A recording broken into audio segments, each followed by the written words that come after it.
কি কিছু করে নাই? হ্যাঁ, একজন নারী সাহাবীর কথা বলে মোনাজাত হবে, দোয়া ছাড়া কেউ যাব না।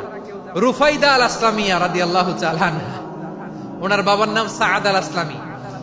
বিশ্বনবী কি খেয়াল করলেন দেখেন, সাআদ ছিল মদিনার বড় ডাক্তার। এই নারী সাহাবী রুফাইদা বাবার কাছ থেকে চিকিৎসা বিদ্যা শিখেছেন। যখন শিখছে, বিশ্বনবী দেখলেন আমার তো প্রতি সপ্তাহে সপ্তাহে যুদ্ধে আহত সাহাবীদের সেবা দিবে কে? বিশ্বনবী রুফাইদাকে বললেন, রুফাইদা তুমি মসজিদে নববীর পাশে একটা মেডিকেল ক্যাম্প করো। এই যে সাকিনা আদ্দিন মেডিকেলের আমার ছাত্রী বন্ধুরা, শুনে রাখো, তোমাদের আইকন হচ্ছে এই রুফাইদা আল আসলামিয়া। বিশ্বনবীর ডিরেকশন অনুযায়ী তিনি মসজিদে নববীর পাশে একটা মেডিকেল ক্যাম্প করলেন এবং আহত সাহাবাদের চিকিৎসা উনি ওনার টিম নিয়ে দিতেন। বিশ্বনবীর পরামর্শে উনি আনসারি এবং মুহাজির মহিলা সাহাবীদেরকে নিয়ে একটা স্পেশাল মেডিকেল টিম গঠন করলেন।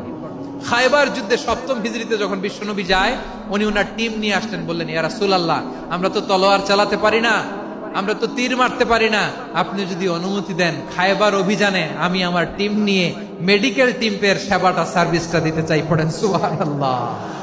বিশ্বনবী অনুমতি দিলেন, যোদ্ধা সাহাবীদের সাথে রুফাইদা আল আসলামিয়া উনিও মেডিকেল টিম নিয়ে অগ্রসর হলেন।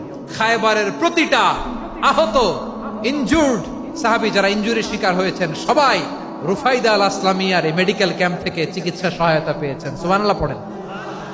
দেখেন কিভাবে বিশ্বনবী ট্যালেন্ট বাছাই করতেন। আপনি অবাক হবেন, বাহরাইনের মেডিকেল ইউনিভার্সিটিতে রুফাইদা আল আসলামিয়া মেডিকেল প্রাইজ অ্যাওয়ার্ড প্রতি বছর দেয়া হয়। যদি 8 দিনের এই মেডিকেল, আমার বোনেরা যদি জেনে থাকো জানো, না হলে নতুন করে জানো, সার্চ দিও, রুফাইদা আল আসলামিয়া মেডিকেল অ্যাওয়ার্ড বাহরাইনের ইউনিভার্সিটিতে দেওয়া হয়। প্রিয় ভাইয়েরা, তাহলে আলোচনার সামারি আমরা করি।